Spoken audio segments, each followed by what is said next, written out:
Olá, alunos e alunas, sejam muito bem-vindos a mais um vídeo onde daremos continuidade ao estudo programático deste volume 3 do PET do segundo ano.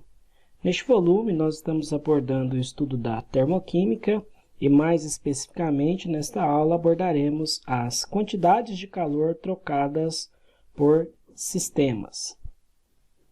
Vamos iniciar esta ideia supondo que nós temos aí o seguinte sistema, que pode ser considerado um sistema. Nós vemos aí na imagem uma chaleira com uma certa quantidade de água que vai sendo aquecida.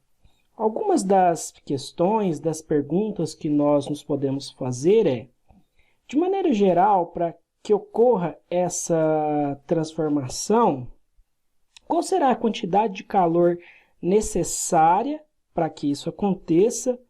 Ou ainda, como será possível medir essa grandeza e quais os fatores dependem para que aconteça uma certa transformação, Neste caso, nós podemos aí, já começar também destacando. Por quê? Porque é importante frisar que nós estamos fazendo um estudo associados a calores recebidos por um sistema. E, neste caso, estamos usando como exemplo a água, o processo de aquecimento e possível posterior evaporação. Isso aí, embora não seja propriamente dita uma reação química, é um exemplo suficiente para a gente entender quais os aspectos envolvidos nestes fenômenos de troca de calor. Outra coisa também que nós vamos precisar deixar bem claro é que os calores aqui retratados nesse estudo vão ser calores do tipo sensível.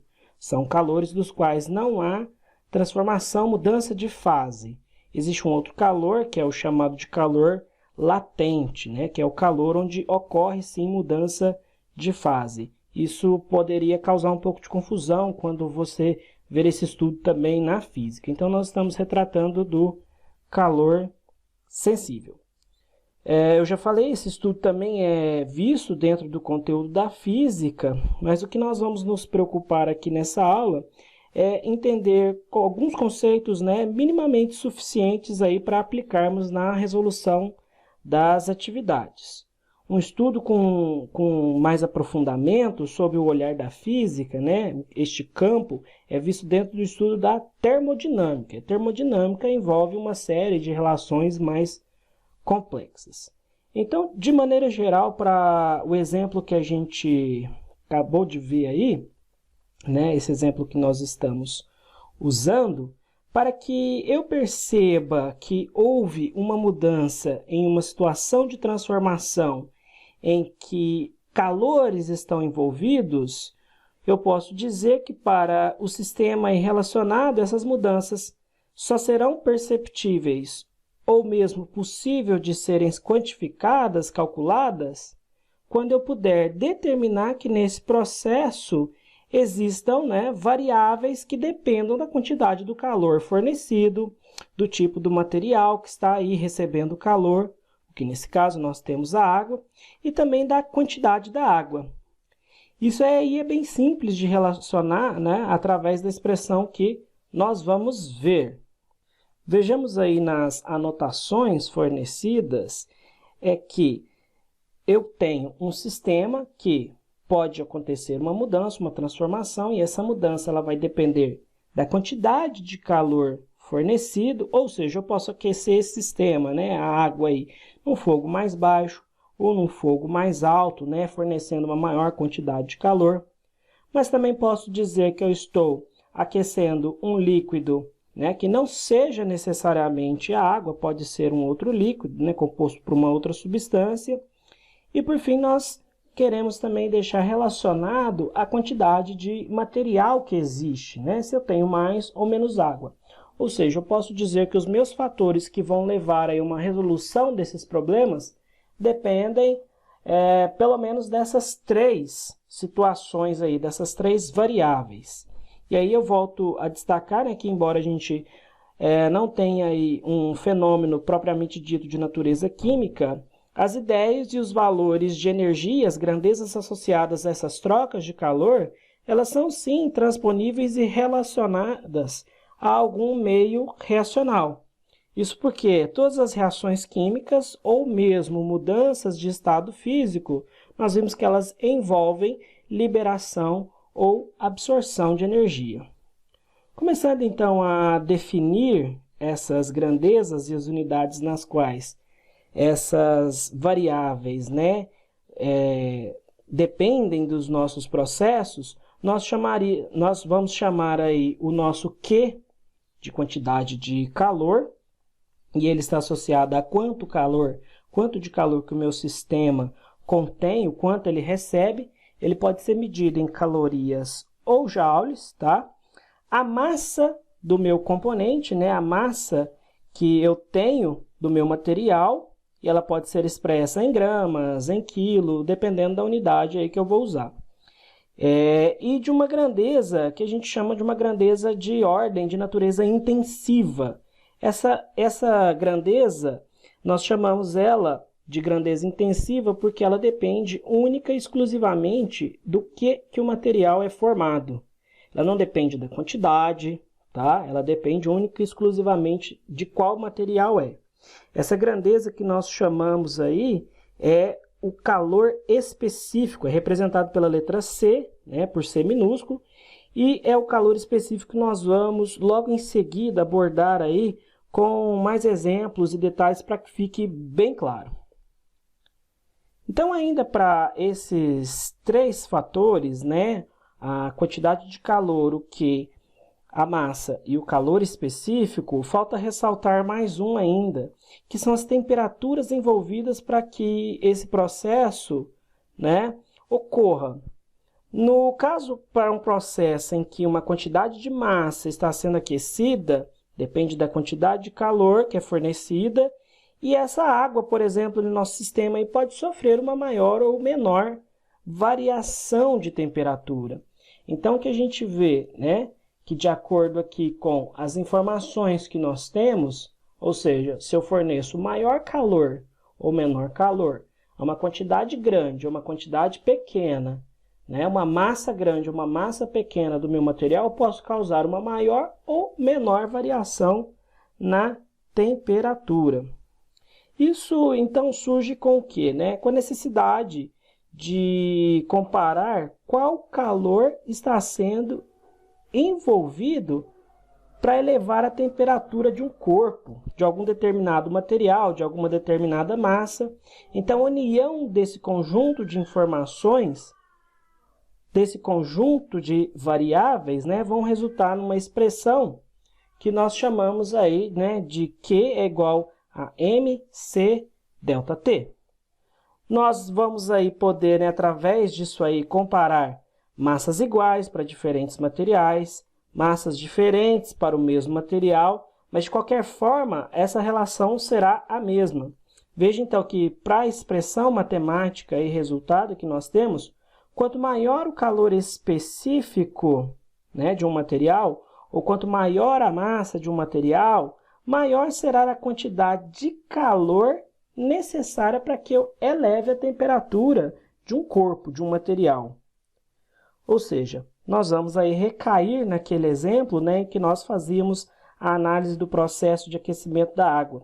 Se eu tenho novamente, igual eu falei para vocês, uma maior massa de água, será necessário uma maior quantidade de calor para que eu consiga verificar alguma mudança de temperatura. E quanto ao calor específico, o que nós vamos abordar agora de fato nesse estudo? Nós vamos ver que o calor específico está associado com uma intensidade com a qual o material tem de sofrer mudanças significativas ou não na sua temperatura. Por que significativas ou não? Existem diferentes materiais aí e alguns podem sentir com mais facilidade o recebimento de um calor. Por exemplo, na imagem aí colocada, nós temos a foto de uma praia, E nós temos um outro material, que é nessa foto aí, nós temos o material areia e o material água, vamos dizer assim. Como se comportam esses dois materiais em um dia ensolarado? nós sabemos empiricamente, né, que a temperatura da areia da praia terá, né, um maior valor do que o da água. Isso aí a gente pode sentir com o nosso pé, né? A areia é mais quente do que a água. O que está relacionado a esse fator? Veja que pela tabela aqui demonstrada, nessa tabela aí listada, a água possui um maior calor específico do que a areia quando comparados. Então, nós vemos aqui, né, que o valor da água 1 e o valor da areia é 0,2, né, 0,20.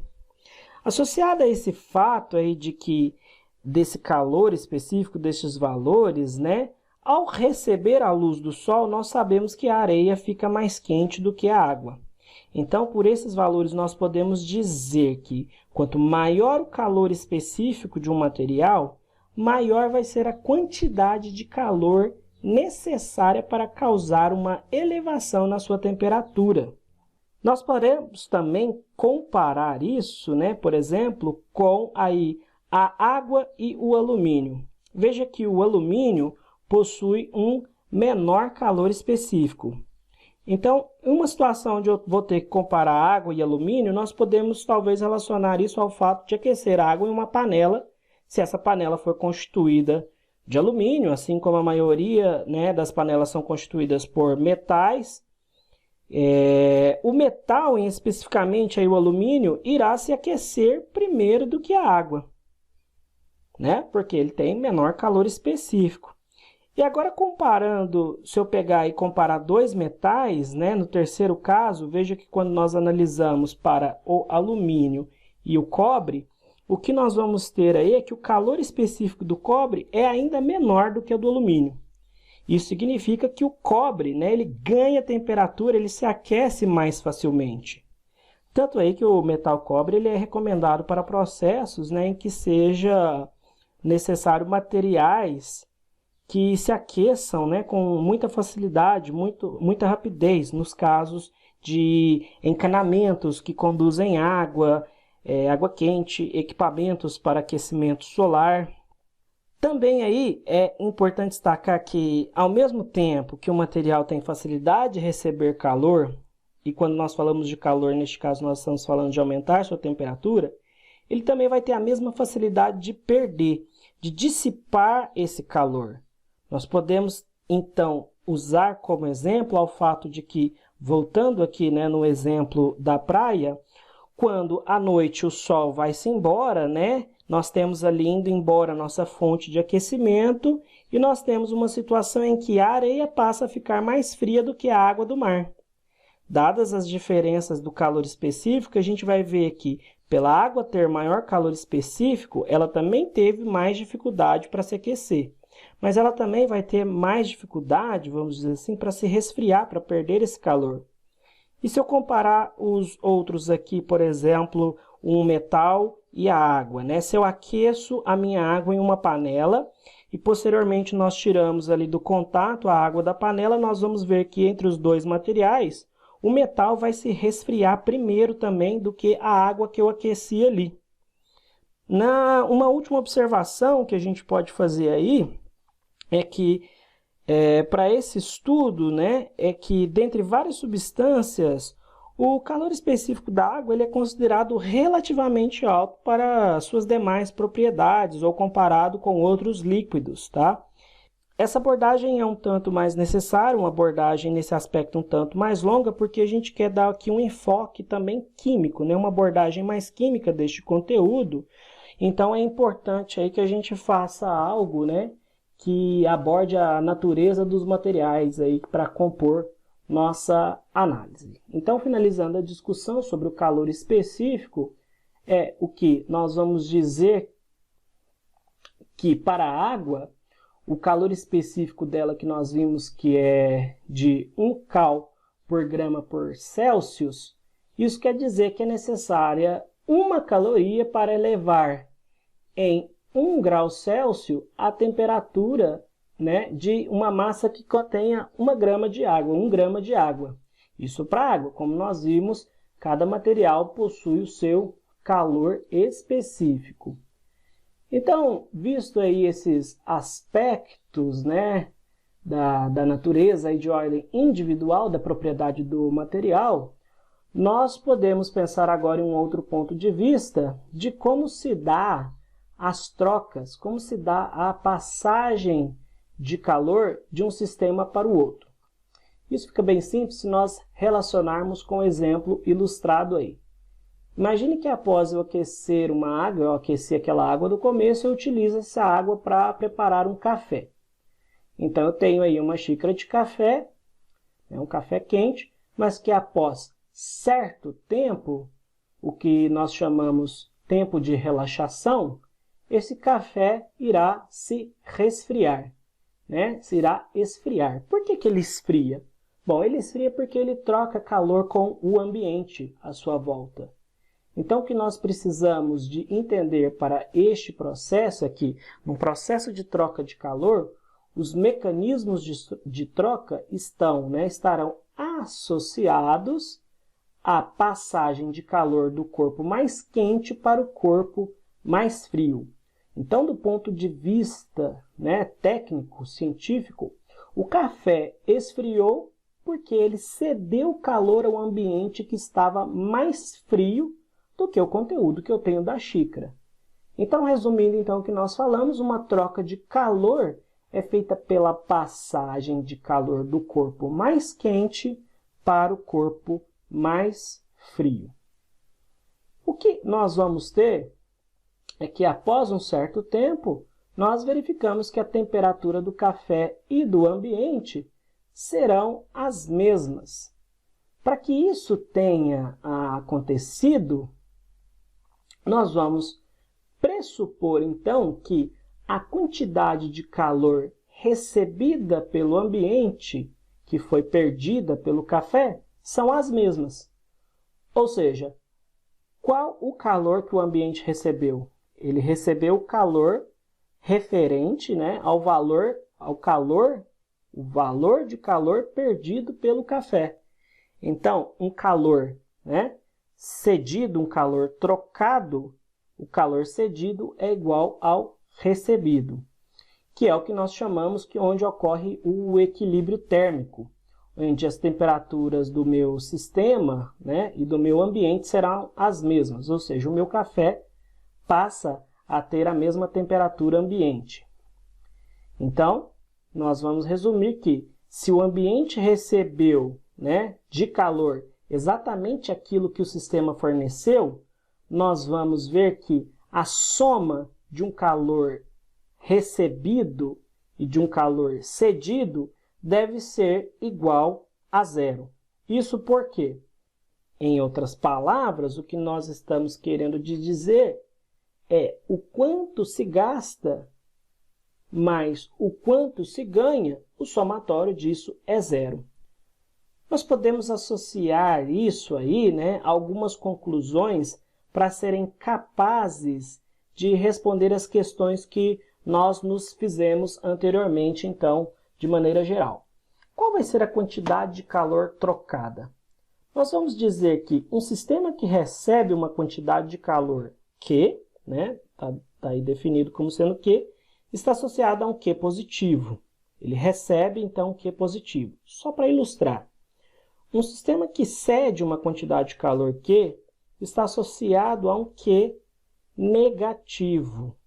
Considerando, então, que o sistema mais frio recebe calor do sistema mais quente, a quantidade cedida tem que ser igual à recebida, ok? Então, por que nós falamos que é zero? Veja só, de modo que o quê? Que o somatório desses calores trocados em um sistema é igual a zero. E por quê?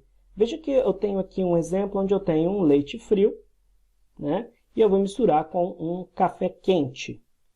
No final, eu vou ter uma coisa que não está nem fria, nem quente, O resultado é o meu café com leite aí. A situação onde eu tenho um equilíbrio térmico entre as partes, esse meu equilíbrio tem que ser representado por um número zero. Ou seja, quando eu misturo calores, um calor de um corpo mais quente ou um corpo mais frio, eu vou ter um equilíbrio entre os dois. E é possível relacionar essas trocas de calores? Sim, é possível relacionar as trocas de calores. Nós aprendemos a calcular a quantidade de calor para um sistema único, individual. Agora nós temos que relacionar essas trocas de calores entre dois sistemas, um mais quente ou um mais frio, certo? Sistemas que têm composições diferentes também. Então, conhecendo pelo menos 3 dessas variáveis, quais? A quantidade de calor Q, a massa M do sistema, e um sistema pode ser um sistema mais frio, o outro mais quente, não necessariamente. O calor específico, o Czinho, né, dos materiais envolvidos e as variações de temperatura ocasionadas nesse sistema. A partir disso, nós podemos encontrar qualquer uma das informações através da relação que nós já discutimos. Então, imagine que eu tenho um Q, uma quantidade de calor. Esse Q é o produto, né, da massa vezes o calor específico vezes a variação de temperatura de um sistema A e de um sistema B, de modo que o somatório deles represente que número? O número zero, que nós já conversamos anteriormente na explicação. E aí, eu digo então que o Q de um sistema A mais o Q de um sistema B é igual a zero. Isso quer dizer que a massa de um sistema A vezes o calor específico do meu corpo A, né, do meu material em A, e a variação de temperatura ocasionada em A, mais os mesmos valores para o sistema B, todos os componentes do sistema B, vai ser igual a zero. Então, a soma das quantidades de calor deve ser nula. A pode ser um sistema mais quente, ou não necessariamente. B pode ser um sistema mais frio, ou não necessariamente o frio. Estou só relacionando, né? Para entendermos melhor esses aspectos aí de natureza, né, quantitativa, ou seja, quantidade de calor, nós vamos praticar os exercícios, né, listados aqui a partir da página 59, volume 3 do PET do segundo ano. Então, começando aí no exercício 1, nós vamos ver o seguinte.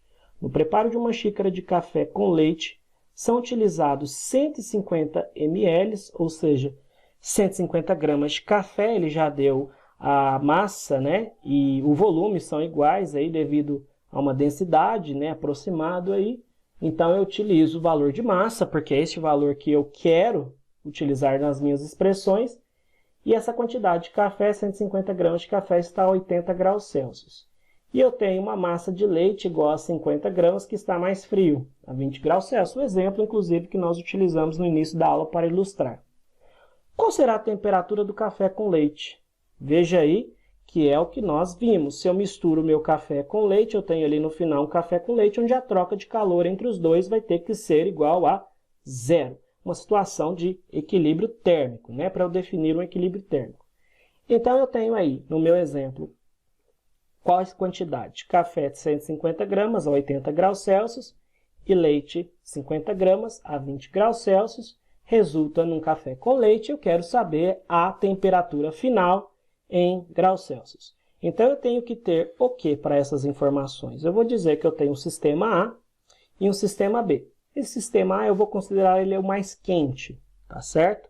Então, eu vou ter que pegar a massa do café vezes o calor específico do café vezes a variação de temperatura do café, mais somar todas essas expressões, a mesma expressão, com as variáveis para o meu copo de leite e ver que o somatório tem que ser igual a zero. Veja aqui, o calor específico do café, novamente aqui, ó, é igual ao calor específico do leite. Foi dado o mesmo valor, que é um valor de 1. O que é a variação de uma temperatura? Variação de qualquer coisa, nós já discutimos isso lá na aula anterior, que a variação de uma temperatura ou de qualquer coisa é algo final menos inicial. Então, eu tenho aí a temperatura final menos a inicial vai me dar esses ΔT, né? Essa variação de temperatura, que é o que eu quero achar, a temperatura final para o meu sistema. Nós temos o quê? Nós temos, tanto para o café quanto para o leite, as temperaturas iniciais.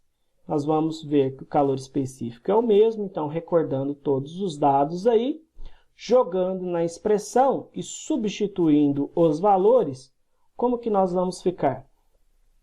Veja lá que nós colocamos a massa da água, 150, a massa estando em grama, só voltando aqui chamando a atenção que, veja que os valores fornecidos para um calor específico, ele está em caloria, em gramas e em graus Celsius. Alguns podem aparecer em joules, alguns podem aparecer em quilos, em Kelvin, tá certo? Existem várias formas de anotação. Não só deste valor, dessa unidade de calor específico, algumas aparecem bastante em joules, mas também, né, os valores fornecidos para um exercício. Ele pode modificar, isso aqui pode dar em miligramas, em gramas, em quilos, enfim. Nós temos que estar atento com que as unidades sejam, respectivamente, aí, as que nós estamos usando para referenciar, né, o padrão. Então, ó, veja que nós vamos ter, montando aqui, substituindo os valores da expressão, o 150 que é a massa do café, 1 que é o calor específico do café, o valor do ΔT, que é a temperatura final menos a inicial. Eu não tenho a temperatura final, porque é a temperatura que eu quero da minha mistura de café com leite, mas eu tenho a inicial do meu café.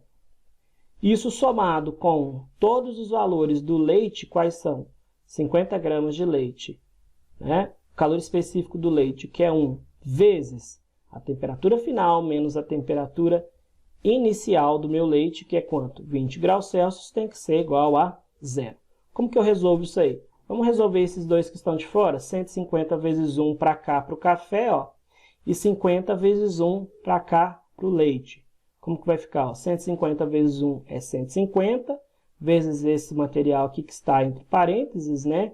Esta relação aqui, mais 50 vezes 1, que é 50, vezes aqui continuo com o meu parênteses. Como que eu resolvo essa situação onde eu tenho aqui um número multiplicando, né, dois fatores dentro do meu parênteses? Eu faço uma distributiva, né? 150 vezes TF, vejo que o sinal é negativo, conservo esse sinal, então é 150 TF menos 150 vezes 80.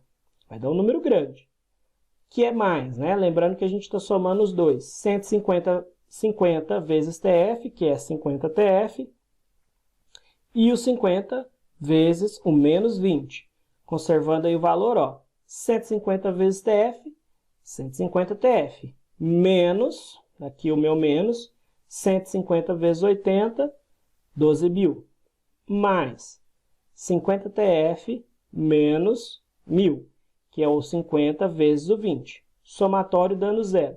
O que eu faço para resolver aqui? Eu tenho termos que é 150 TF, né, onde o TF está junto com o 150 e o meu TF está junto com o 50, são termos iguais. E aqui eu tenho número sozinho, né, isoladamente, que é menos 12.000 e menos 1.000. Como que a gente procede aqui? Ó? Eu junto 150 TF mais 50 TF, porque está somando, ok? E coloco do lado da igualdade aqui. 150 TF mais 50 TF tem que ser igual, ó, menos 12.000. Joguei o 12.000 para lá, 12.000 mais 1.000, porque também joguei o menos 1.000 como positivo para lá depois, né, do meu sinal de igualdade. Então, o que vai ficar isso aqui? 150 mais 50, 200. 12.000 mais 1.000, 13.000. Então, 200 TF é igual a 13.000. Só que eu quero descobrir a temperatura final. 200 TF é igual a 13.000. Então, só a temperatura final é 13.000 e o meu 200, que está multiplicando a temperatura final, ele passa dividindo. Então, a temperatura final é igual a 65 graus Celsius. Veja aqui, o segredo para resolver esses exercícios é relacionar bem as unidades que eu tenho e a que eu quero procurar, né? Deixar a que eu quero procurar como sendo aqui a minha incógnita, né? O que eu tenho que descobrir na minha expressão, substituir muito bem esses valores e aplicar a matemática correta. O resto é somente matemática. Então, para essa questão, fica sendo a alternativa A, 65 graus Celsius. Como eu falei para vocês, a matemática vai dar conta de nos levar aí ao resultado. Para a questão 2, nós vamos ter aqui dois blocos A e B, eu ilustrei aqui os dois blocos, que são feitos do mesmo material. Eles apresentam os seguintes dados iniciais. Eu tenho um bloco A, de temperatura menos 20 graus Celsius. Olha o meu bloco A. Ele tem temperatura menos 20 graus Celsius e a massa dele é 10 gramas. Ou seja, é uma massa menor que a do bloco B, que é uma massa de 30 gramas, e também está a uma temperatura maior de 40 graus Celsius. Após trocar calor, somente entre eles, e uma vez estabelecido o equilíbrio térmico, a temperatura final dos dois blocos, será igual à mesma situação. Eu tenho diferentes massas, mas aqui eu tenho o mesmo material, diferentes massas, diferentes temperaturas e o mesmo material. Como que eu vou relacionar isso para eu começar a resolver? Igualzinho o do café com leite. Então, trazendo essas informações, nós vamos ter aí os meus dois blocos. Veja que eu sei que o Q do bloco A mais o Q do bloco B tem que ser igual a zero. E Q é isso tudo do bloco A e Q é isso tudo do bloco B. O resto é só matemática, substituição de valores. O que eu coloquei aqui? A massa do meu bloco azul, do bloco mais frio e menor, vezes um Y. Esse Y é o meu calor específico, mas calma, não precisa se preocupar com isso aqui, ainda não. Vezes a temperatura final, que é o ΔT, menos a inicial. Eu coloquei um parênteses porque na própria fórmula do ΔT, na própria expressão, que é final menos inicial, nós temos esse menos. E a temperatura do bloco A é menos 20. E eu tenho que resolver isso aqui, esse menos com menos. Então, eu coloquei esse parênteses somente para a gente ver que, separar esses dois valores, esses dois sinais negativos. Só isso. Isso aqui representa o meu ΔT da mesma forma. O parênteses está só para isolar o valor negativo. Mais a massa do B, que é 30 gramas, vezes o que eu estou chamando de Y, o calor específico, vezes a temperatura final menos a inicial do meu bloco B, que é 40. Ok? Isso tudo igual a zero. Vamos resolver o calor específico? Eles são do mesmo material. Então, o calor específico é o mesmo. Se for 1 de um lado, é 1 do outro. Se for 2 de um lado, é 2 do outro. Se for 5 de um lado, é 5 do outro. O que significa isso? Que todos os meus produtos vão ser multiplicados de um lado ou de outro pelo mesmo número. Então, se é o mesmo número, eu posso dizer que, por exemplo, é 1. Só para facilitar o nosso cálculo, eu poderia colocar 2, 3? Poderia, vai ser multiplicado pelos dois lados pelo mesmo fator. Então, veja que aqui eu coloquei 1 para facilitar o nosso cálculo e 1, sendo o mesmo valor de calor específico.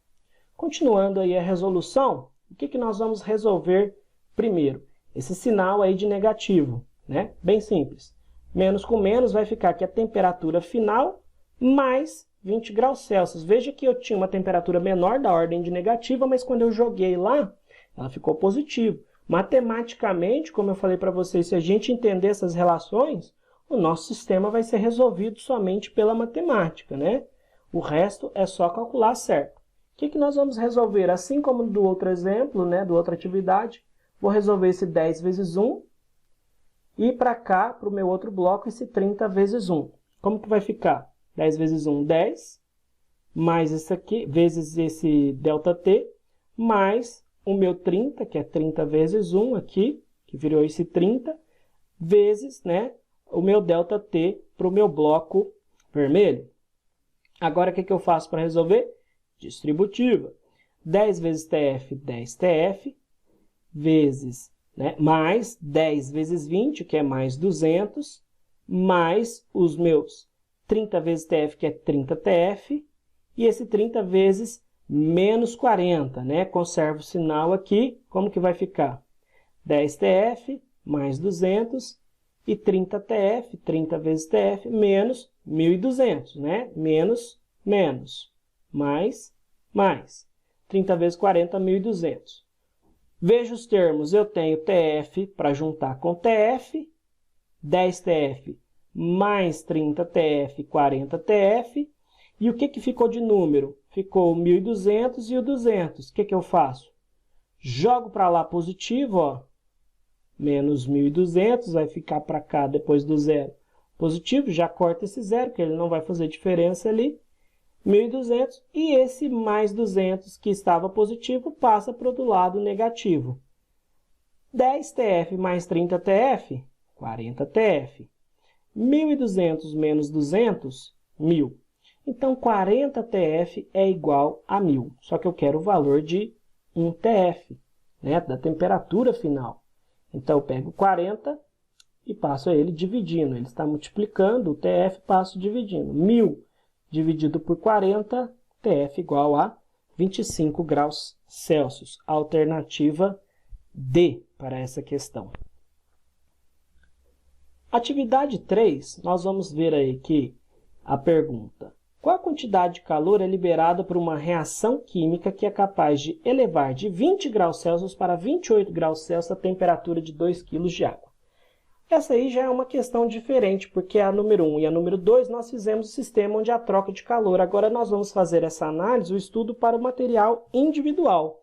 Ou seja, ele está perguntando qual a quantidade de calor que vai ser fornecido por uma reação química, né, vai causar aí a elevação de 20 graus Celsius para 28 graus Celsius. Nós podemos ilustrar aí o aquecimento da água para a gente entender.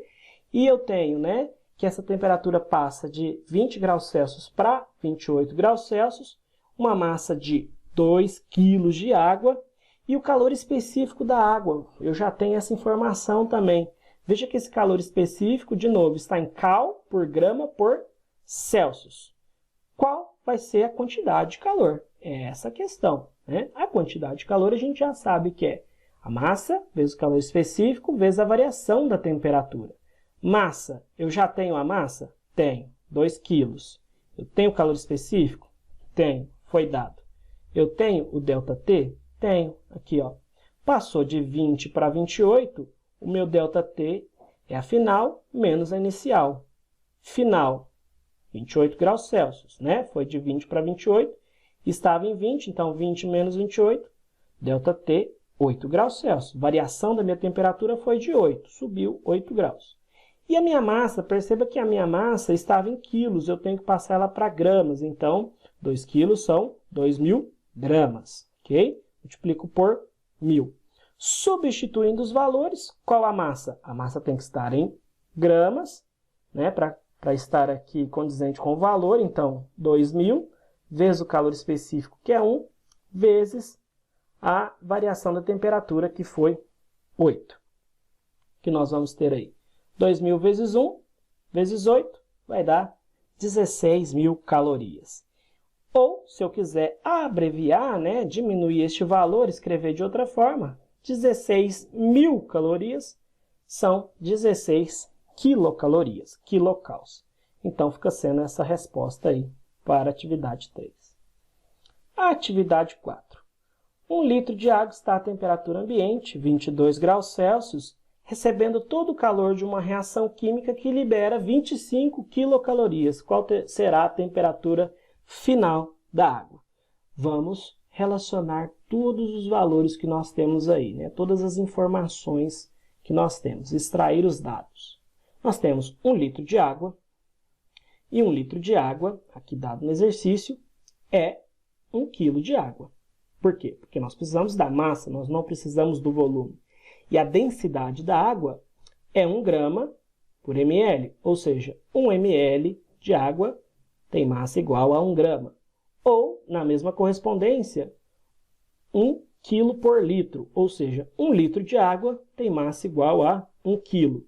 Então, 1 litro de água é igual a 1 quilo. Já extraímos aqui a informação da massa, da quantidade mássica que eu tenho da minha substância. A temperatura inicial, nós temos. Essa minha massa de água está à temperatura ambiente, 22 graus Celsius, que foi dado aí. Ela recebeu um calor, está recebendo o calor de quanto? De 25 quilocalorias. E agora nós temos que trabalhar essa 25 quilocalorias para quanto? Para 25.000 calorias. Por quê? Porque as unidades aqui, ó, o meu calor específico, se eu quiser usar como sendo 1, eu vou ter que usar o calor específico, né, a quantidade de calor como sendo calorias, cal. Ele quer saber o quê? Temperatura final. Com essas informações, em posse desses dados, dessas informações, o que eu sou capaz de fazer? Aplicar na minha fórmula de maneira que o que? Eu tenho a quantidade de calor, 25.000 calorias. Substituo aqui no que? A massa, que são 1.000 gramas. Vezes o calor específico, que foi dado, é 1. Vezes quem? A temperatura final menos a inicial, que é o meu ΔT. Eu não tenho a final, é o que eu quero descobrir. Menos a inicial, que é quanto? 22. Então, tenho todos os dados aí já relacionados na minha expressão. O que eu faço agora? Parto para o abraço. Vou resolver na matemática. Então, ó, como que eu resolvo isso aqui? De novo, faço esse produto aqui, ó, 1.000 vezes 1, que é 1.000. 25.000, então, é igual a 1.000 vezes TF menos 22. Como que nós resolvemos aqui esse produto aqui onde eu tenho um parênteses? Nós aprendemos a aplicar distributiva. 1.000 vezes TF, 1.000 TF. 1.000 depois vezes menos 22 vai dar um valor aí de menos 22.000, né? Eu vou ter que jogar com sinal negativo. Então, 25.000 é igual a 1.000 TF menos 22.000. Ao menos conservado, tá, pessoal? Cuidado com esses valores negativos ou positivos, né? Para principalmente um processo onde que tenho troca de calor, porque posso parecer que o meu sistema está cedendo, né? Ou retirando calor, dependendo da troca de sinal, aí pode gerar confusão. Então, é melhor fazer a interpretação matemática correta e substituir no local exato esses valores e não errar esses sinais, porque vai dar resultados diferentes para a interpretação do que está acontecendo com o meu sistema. Então, 1.000 vezes o menos 22, eu jogo aqui menos 22.000. Como que eu resolvo? Isolo, né, o que está aqui acompanhando esse meu TF. Veja que eu joguei agora o TF de cá, não tem problema.